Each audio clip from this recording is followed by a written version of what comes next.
ഒരു school education ഞാൻ പറയാ ശരിക്കും വേണ്ടത് ഈ കുട്ടികൾക്കുണ്ടല്ലോ രാവിലെ ഒരുപാട് ഫിസിക്കൽ ആക്ടിവിറ്റിയാണ് കൊടുക്കേണ്ടത്. ക്ലാസ് എടുക്കാൻ പാടില്ല ടീച്ചർമാർ. കുറച്ച് ഫിസിക്കൽ ആക്ടിവിറ്റി കൊടുക്കണം. അതെന്തിനാണ്? ഫിസിക്കൽ ആക്ടിവിറ്റി വരുമ്പോൾ എന്തായി? ഫിസിക്കൽ ആക്ടിവിറ്റി വരുമ്പോൾ എന്തായി? അവരിലെ തമോ ഗുണം രജോ ഗുണമായി.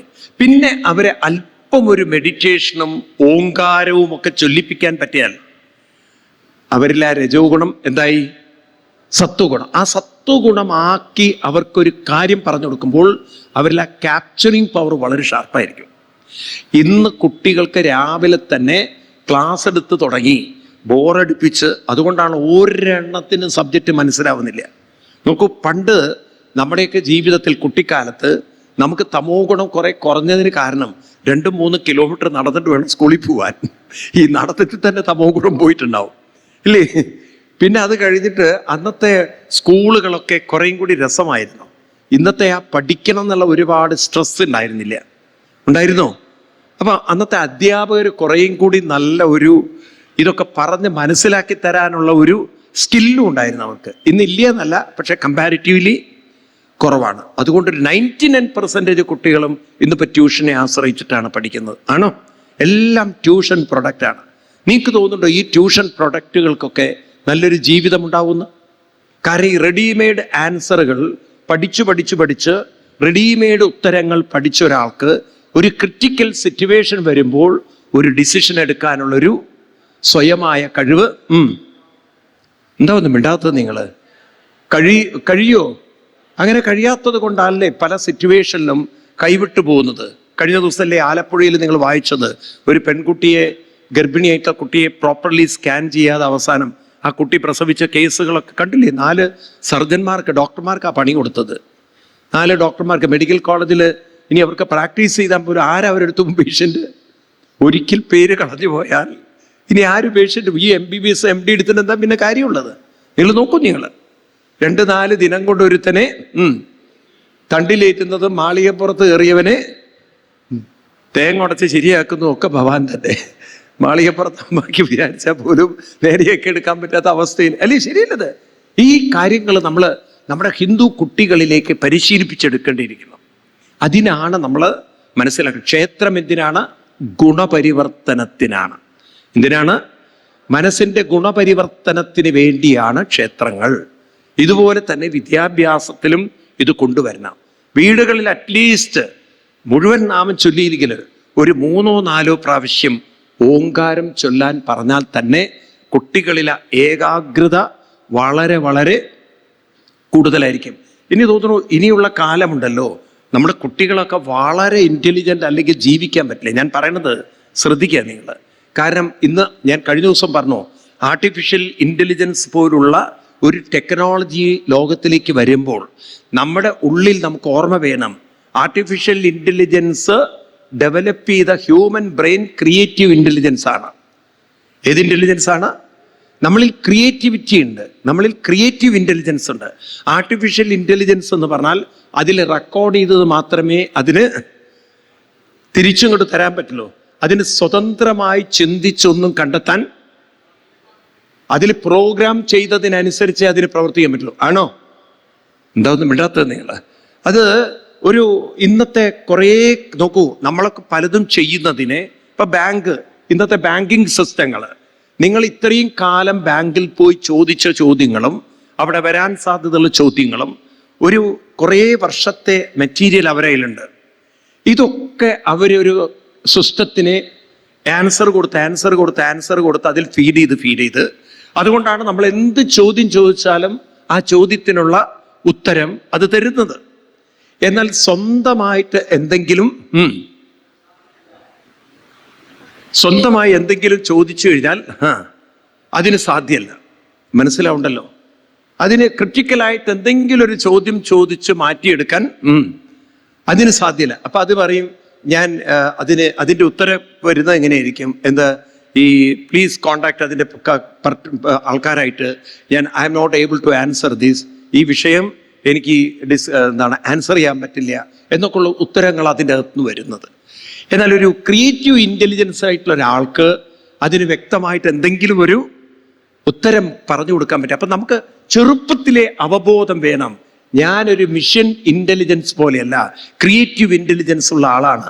ഇത് ഡെവലപ്പ് ചെയ്യാനാണ് ഞാൻ വന്നിരിക്കുന്നത്. ഇത് ഡെവലപ്പ് ചെയ്യുന്ന ഒരു സംവിധാനം നമുക്കുണ്ടാവണ്ടേ? വേണോ വേണ്ടയോ? അതിന് ക്ഷേത്രങ്ങളെയൊക്കെ ഉപയോഗപ്പെടുത്താൻ നമുക്ക് സാധിക്കണം. ഒരു കുറച്ചുകൂടി നമ്മൾ റെസ്പോൺസിബിൾ ആവണം. കാര്യം ഇനിയുള്ള കാലം നമ്മൾ ഇതുവരെ ജീവിച്ചതുപോലെ ആവരുത്.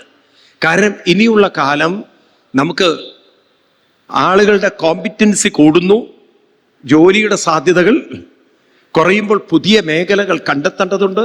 കാരണം പല മേഖലയിലും ഇനി കമ്പ്യൂട്ടറുകളാണ് വർക്ക് ചെയ്യുന്നത്. പുതിയ മേഖലകൾ കണ്ടെത്തണം. അതുപോലെ ഇന്നാണെങ്കിൽ അവനവൻ്റെ സെൽഫിഷ് സുഖങ്ങളിൽ ജീവിച്ച് മറ്റൊരാളുമായി അക്കോമഡേറ്റ് ചെയ്യാൻ വളരെ ബുദ്ധിമുട്ടുള്ള കാലങ്ങളാണ്. അപ്പം മനുഷ്യനാണെങ്കിൽ റിലേഷൻഷിപ്പ് എപ്പോൾ വേണമെങ്കിലും ബ്രേക്ക് ചെയ്തു പോവാം. ഈ രീതിയിലൊക്കെ ഉള്ള ഒരു ഇംബാലൻസ്ഡ് ആയിട്ടുള്ള മൈൻഡും അതുപോലെ തന്നെ കുറേ സെൽഫിഷ് തോട്ട്സുകളും അതുപോലെ കുറേ ഡിപ്രസ്ഡ് ആയിട്ടുള്ള അല്ലെങ്കിൽ അവനവനെ തന്നെ ലോവറാക്കുന്ന കുറേ പ്രസ്റ്റീജ് കൊണ്ടു നടന്ന് എങ്ങനെയാണ് മനുഷ്യ ജീവിതം നന്നാക്കിയെടുക്കുക നിങ്ങൾ പറയൂ. ഇപ്പം ഇവിടെ ഒരു ഉത്തരവാദിത്വം നമുക്ക് വേണം. എനിക്ക് നിങ്ങളോടൊക്കെ പറയാനുള്ളത്, നിങ്ങളൊക്കെ കുറച്ച് ഗീതയും ഭാഗവതവും പഠിച്ച് പറഞ്ഞു കൊടുക്കാൻ മുന്നോട്ട് വരണം. വെറുതെ വായും പൊളിച്ച് ഭാഗവതം കേട്ടിട്ട് എന്താ കാര്യം? ചത്തുപോയാൽ പോലും ഗതി കിട്ടില്ല. വല്ലവരും വെള്ളം തന്നിട്ട് വേണ്ടി വരും പോവാൻ്റെ വരിക. ആ അവസ്ഥ വരരുത്. നമ്മൾ ഹിന്ദുക്കൾക്ക് ഈ റെസ്പോൺസിബിലിറ്റി കുറവാണ്. ഹിന്ദുക്കൾക്ക് ഒറ്റ കാര്യമുള്ളൂ, സപ്താഹത്തിന് പോവുക, ഊണ് കഴിക്കുക, പോവുക എന്നുള്ളത്. ഇത് മാറിയെടുക്കണം. എനിക്ക് വല്ലതും പഠിക്കണം, എനിക്ക് വല്ലതും പറഞ്ഞു കൊടുക്കണം, വല്ലതും സമൂഹത്തിൽ ചെയ്തിട്ട് വേണം പോവാൻ. ഈ രീതിയിലുള്ള റെസ്പോൺസിബിലിറ്റി നമ്മൾ ഏറ്റെടുക്കുകയാണെങ്കിൽ ക്രമേണ നമുക്കിവിടെ മാറ്റങ്ങൾ ഉണ്ടാക്കിയെടുക്കാൻ സാധിക്കും. അല്ലെങ്കിൽ ഈ ജന്മത്തിന് എന്താ അർത്ഥമുണ്ട്? നമ്മൾ കുറേ കഴിച്ചു, കുറേ കടന്നു, നമ്മൾ കുറേ അതൊക്കെ കഴിഞ്ഞിട്ട് ഒരു ദിവസം ചത്തുപോകണു. എന്ത് കാര്യമാണ് നിങ്ങൾ പറയൂ? നമ്മളിൽ നിന്ന് എന്താ കിട്ടുന്നത്? അപ്പം അതുകൊണ്ട് ഒരു ഉത്തരവാദിത്വം ഏറ്റെടുത്തുകൊണ്ട് പലതും മനസ്സിലാക്കിക്കൊണ്ട് ഈ മനസ്സിലാക്കിയതിനെ ഞാൻ മാത്രം കയ്യിൽ വെച്ച് ഒരുപാട് പ്രഭാഷണങ്ങൾ, ഇപ്പം സരിതാജി ഇവിടെ വന്നിട്ട് അടുത്ത സെഷൻ സരിതാജിയാണ് ചെയ്യുന്നത്. ഇങ്ങനെ കുറേ പ്രഭാഷണങ്ങളും കേട്ട് കുറേ ഇൻഫർമേഷൻ കേട്ട് അല്ലെങ്കിൽ കുറേ അറിവ് നേടിയിട്ട് ഇത് നമുക്ക് പ്രാക്ടിക്കലാക്കാൻ പറ്റുന്നില്ല, തലമുറകളിലേക്ക് പകരാൻ പറ്റിയില്ലെങ്കിൽ ഇതുകൊണ്ട് എന്താ കാര്യമുള്ളത്? അതുകൊണ്ടാണ് കൃഷ്ണൻ ഗീതയിൽ അവസാനം പറഞ്ഞത്, അധ്യേക്ഷതേച്ച് ഇമം കുഹ്യം സംവാദം ആവയോ ജ്ഞാനയജ്ഞേനതേനാഹം ഇഷ്ടസ്യാൽ മേ മതീന. ഇത് മനസ്സിലാക്കുകയും ഇത് ഉൾക്കൊള്ളുകയും ഇത് മറ്റുള്ളവരിലേക്ക് പ്രചരിപ്പിക്കുകയും ചെയ്യുക. നിങ്ങൾ വേറൊന്നും വേണ്ട, 10 പേരെ പഠിപ്പിച്ചില്ലെങ്കിലും ഓരോ നല്ല സന്ദേശങ്ങളുണ്ടല്ലോ നിങ്ങളുടെ വാട്സാപ്പുകളിൽ 10 പേർക്ക് അയച്ചു കൊടുക്കൂ. ഒരു ഗീതയിലെ ശ്ലോകത്തിൻ്റെ ഒരർത്ഥമെങ്കിലും ഉൾക്കൊണ്ടുകൊണ്ട്. അത് ഒരുപക്ഷെ മറ്റുള്ളവർ ഉൾക്കൊള്ളില്ലായിരിക്കാം, വേണ്ട, പക്ഷെ പ്രചരിപ്പിച്ചു കൊണ്ടിരിക്കുക. അപ്പൊ ഗീത എന്നൊരു പുസ്തകമുണ്ടെന്ന് അറ്റ്ലീസ്റ്റ് അതിൽ ഒരു കോന്തനെങ്കിലും മനസ്സിലാക്കിയാൽ, അറ്റ്ലീസ്റ്റ് ഒരുത്തിനെങ്കിലും ഒരു വിവരം വന്നില്ലേ, എന്നെങ്കിലും അവനത് തുറന്നു നോക്കാൻ ഒരു ബോധം വന്നാൽ അതൊരു നല്ല കാര്യമില്ലേ? എന്താ മിണ്ടാത്തത് നിങ്ങൾ? അതിന് ഈ കണ്ട പൊട്ടത്തരം സാമ്പാർ ഉണ്ടാക്കുന്നതും അവിയൽ ഉണ്ടാക്കുന്നതും തോരൻ ഉണ്ടാക്കുന്നതും അത് മാത്രം അയച്ചാൽ നിങ്ങളുടെ ജീവിതമേ തോരിയിടേണ്ടി വരും. ഈ തോരൻ മാത്രമായി തീരും. കുറച്ചൊരു ഉത്തരവാദിത്വം കാണിക്കുക. അപ്പം നമ്മൾ ഓരോരുത്തരും എത്ര പേര് തയ്യാറാവും അതിന്? ഗീതയിലെ ഒരു ശ്ലോകമെങ്കിലും അതിൻ്റെ ഒരു അർത്ഥം, അതിന് ഇന്ന് പറ്റുന്നൊരർത്ഥം അത് ഞാൻ ഒരു 10 പേർക്ക് അയച്ചു കൊടുക്കും. നിങ്ങൾക്കൊക്കെ വാട്സാപ്പ് ഗ്രൂപ്പുകളുണ്ടല്ലോ, നിങ്ങളുടെ അതിലൊക്കെ വാട്സാപ്പ് ഉണ്ട്. ഒരു സന്ദേശം നമുക്ക് 10 പേർക്ക് അയച്ചു കൊടുക്കാനുള്ള ഒരു സന്മനസ് നമ്മൾ കാണിക്കുകയാണെങ്കിൽ ഇങ്ങനെയാണ് ഭാരതത്തെ നമുക്ക് മാറ്റിയെടുക്കേണ്ടത്. അപ്പോഴാണ് ഭാരതം വിശ്വഗുരുവായിത്തീരുന്നത്. ഓരോരുത്തരും ഈ ഉത്തരവാദിത്വം ഏറ്റെടുക്കുക. ഞാൻ എന്നെ സംബന്ധിച്ച് ഒരു കാര്യം കേട്ട് അതെൻ്റെ ഉള്ളിൽ വെച്ച് ശാപ്പാട് കഴിച്ചു പോകുന്നത് ശാപം പിടിച്ച ജന്മമാണ്.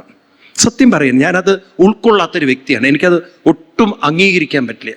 കാരണം ഭഗവാൻ കൃഷ്ണൻ അതുപോലെ തന്നെ നമ്മുടെ അവതാരമൂർത്തികളൊക്കെ പറഞ്ഞിട്ടുള്ളത് ഈ കാര്യം നിങ്ങൾ മറ്റുള്ളവരിലേക്ക് ഉറക്കെ പറയൂ, പറഞ്ഞ് പ്രചരിപ്പിച്ച് തന്നെ പറ്റുള്ളൂ. കുറേ പേര് അങ്ങനെ ഡെഡിക്കേറ്റ് ചെയ്യുന്നതുകൊണ്ടാണ്. ഇപ്പം നമുക്കറിയാം യോഗ പ്രചരിക്കുന്നുണ്ട്, ഉണ്ടോ? കുറേ പേര് അതിനു വേണ്ടി ഒക്കെ ജീവിതം സമർപ്പിച്ചിട്ടുണ്ട്. കുറേ പേര് നോക്കൂ, നിങ്ങൾ ഇവിടെ കഴിഞ്ഞ ദിവസം നിങ്ങൾ കണ്ടില്ലേ, സൂക്തങ്ങളും വേദസൂക്തങ്ങളും ഒക്കെ പഠിപ്പിക്കുന്നുണ്ട്, പ്രചരിപ്പിക്കുന്നുണ്ട്, ഉണ്ടോ ഇല്ലയോ? ഇങ്ങനെ പല വിധത്തിൽ പലരും പ്രവർത്തിക്കുന്നതുകൊണ്ടാണ് ഇത്രയെങ്കിലും നമ്മുടെ സംസ്കൃതി വളർന്നിട്ടുള്ളത്. ഇപ്പൊ കുറച്ചുകൂടി ഉത്തരവാദിത്വം എല്ലാവരും എടുത്തു കഴിഞ്ഞാൽ നല്ലതാണോ അല്ലയോ? പറയൂ. ഇപ്പം ആദ്യം നിങ്ങളിലുള്ളൊരു അപഹർഷതാബോധം മാറ്റണം. എനിക്ക് പറഞ്ഞു കൊടുക്കാം, വേണ്ട, പറഞ്ഞു കൊടുക്കണ്ട, അറ്റ്ലീസ്റ്റ് ഒരു മെസ്സേജ് 10 പേർക്ക് ഷെയർ ചെയ്യാൻ പറ്റില്ലേ? വേണോ വേണ്ടയോ? ഇതൊരു 2025 പ്രതിജ്ഞ ആവട്ടെ. ഒരു മെസ്സേജ് ഞാൻ ആഴ്ചയിലോ എന്നും ചെയ്യുകയാണെങ്കിൽ നല്ലതാണ്, ഞാൻ ഒരു 10 പേർക്ക് ഷെയർ ചെയ്യുന്നത്. അങ്ങനെ നമ്മൾ ഷെയർ ചെയ്യാൻ തുടങ്ങിക്കഴിഞ്ഞാൽ കാലം കൊണ്ട് നിങ്ങൾ നോക്കൂ. ഞാനിത് നിങ്ങളോട് വെറുതെ അല്ല പറയണത്. ഞാനൊരു ആളോട് പറഞ്ഞു, അദ്ദേഹം ഇങ്ങനെ ഒരു കാര്യം നിങ്ങൾ ചെയ്യണമെന്ന്, നിങ്ങളൊരു മെസ്സേജ് കൊടുക്കണമെന്ന്. ഈസ് എ സീനിയർ ഓഫീസറാണ് ഒരു സ്ഥാപനത്തിൻ്റെ. അപ്പോൾ അദ്ദേഹം ഇങ്ങനെ മെസ്സേജുകൾ ഇങ്ങനെ ഷെയർ ചെയ്യും. അവിടുന്ന് ഇവിടുന്ന് അധികം സ്വാമി ചിന്മയാനന്ദജിയുടെ കോട്ടയും, അല്ലെങ്കിൽ രമണ മഹർഷിയുടെ കോട്ടയും, സ്വാമി രാമയുടെ കോട്ടയും, അല്ലെങ്കിൽ നിസർഗദത്ത് മഹാരാജിൻ്റെ കോട്ടയും, അല്ലെങ്കിൽ അനവധി ആചാര്യന്മാർ, സ്വാമി വിവേകാനന്ദൻ, രാമകൃഷ്ണ പരമഹംസൻ, ഇങ്ങനെ ഒരുപാട് പുസ്തകങ്ങൾ മേടിച്ചു ഇദ്ദേഹം, കാരണം കൊട്ടേഷൻ എടുക്കാൻ വേണ്ടിയിട്ട്. ഇങ്ങനെ എടുത്തെടുത്തെടുത്ത് അവസാനം അദ്ദേഹത്തിൻ്റെ ജീവിതത്തിൽ ഒരു ചാലഞ്ച് വന്നു, ഒരു പ്രോബ്ലം. പക്ഷെ അദ്ദേഹം പറഞ്ഞത് എൻ്റെ അടുത്ത്, ഈ മെസ്സേജുകൾ കൊടുക്കുന്നത് കൊണ്ടായിരിക്കാം എനിക്ക് ആ വലിയൊരു പ്രതിസന്ധി വളരെ കൂളായിട്ട് ഹാൻഡിൽ ചെയ്യാൻ പറ്റിയെന്നുള്ളത്. ഞാൻ സ്വാമി ബ്രേക്ക് ഡൗൺ ആയി പോകേണ്ട കാര്യമായിരുന്നു, പക്ഷെ എനിക്ക് മെൻ്റലി പിടിച്ചു നിൽക്കാൻ പറ്റിയത്. എന്നോട് പറഞ്ഞു, സ്വാമി താങ്ക്സ്, എനിക്ക് ഒരുപാട് നന്ദിയൊക്കെ പറഞ്ഞു. അന്ന് സ്വാമി പറഞ്ഞില്ലായിരുന്നെങ്കിൽ എന്നോട് പറയുന്നത്, അയാൾക്കൊരു അന്ധമായ വിശ്വാസം, എനിക്കെന്തോ ദീർഘവീക്ഷണം ഉള്ളതുപോലെ. ഒരുപക്ഷെ ഇങ്ങനെയൊരു ക്രിട്ടിക്കൽ സ്റ്റേജിലൂടെ ഞാൻ കടന്നു പോവാൻ, ഒരു ബുദ്ധിമുട്ടില്ലാതെ കടന്നു പോവാൻ വേണ്ടിയിട്ടായിരിക്കും ഞാൻ അന്ന് അത് പറഞ്ഞത് എന്നുള്ള ധാരണയിൽ അദ്ദേഹം വളരെ ഇമോഷണലായിട്ട് എൻ്റെ അടുത്തൊക്കെ വന്ന് കണ്ണൊക്കെ നിറച്ച്. ഞാൻ പറഞ്ഞു, ഞാൻ പിന്നൊന്നും തിരുത്താൻ പോയില്ല, അയാളുടെ ഉള്ളിൽ അങ്ങനെ ചിരിക്കട്ടെ വെച്ചു. അപ്പം സത്യത്തിൽ ഞാനതൊന്നും വിചാരിച്ചിട്ടല്ല, വെറുതെ തുടങ്ങാൻ പറഞ്ഞാണ്.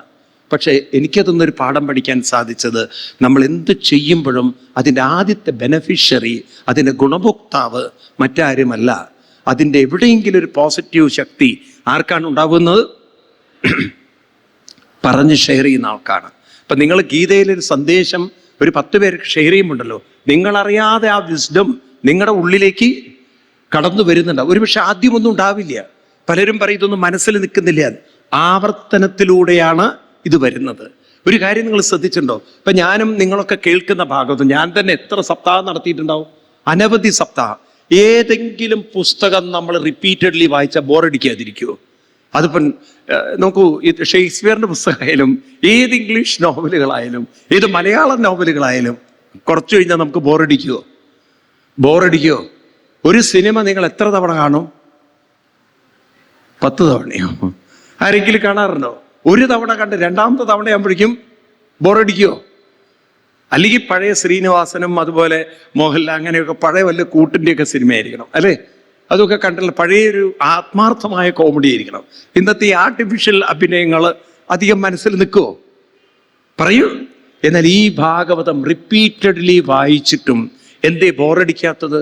കാരണം അതിനകത്തുള്ള സന്ദേശം എന്ന് പറയുന്നത് സ്വാമി ചിന്മയാനന്ദജി പറഞ്ഞ പോലെ ഇറ്റ്സ് എ മാൻ മേക്കിംഗ് ഒരു ടെക്സ്റ്റാണ്. വാസ്തവത്തിൽ ഒരു പടിയും കൂടി പറഞ്ഞാൽ ഇത് മനുഷ്യനെ ദൈവീകമാക്കുന്ന കൃതിയാണ്. മനുഷ്യനെ ദൈവീകമാക്കാൻ കഴിവുന്ന ഒരു കൃതിയാണ്. അപ്പം നമ്മളിൽ ആ ദൈവീക ശക്തി ഉണർത്തിക്കൊണ്ടുവരാൻ ഒരു വശത്ത് നമ്മൾ കേൾക്കുകയും വേണം, മറുവശത്ത് നമ്മൾ ഈ നോളജിനെ മറ്റുള്ളവർക്ക് നമ്മളാലാകുന്ന വിധത്തിൽ പങ്കുവെക്കുകയും വേണോ? മനസ്സിലാവുണ്ടോ ഞാൻ പറയുന്നത്? മനസ്സിലാവുന്നുണ്ടോ നിങ്ങൾക്ക്? ഈ ഒരു കാര്യം നിങ്ങളെല്ലാവരും ആത്മാർത്ഥതയിൽ ഉൾക്കൊള്ളണം.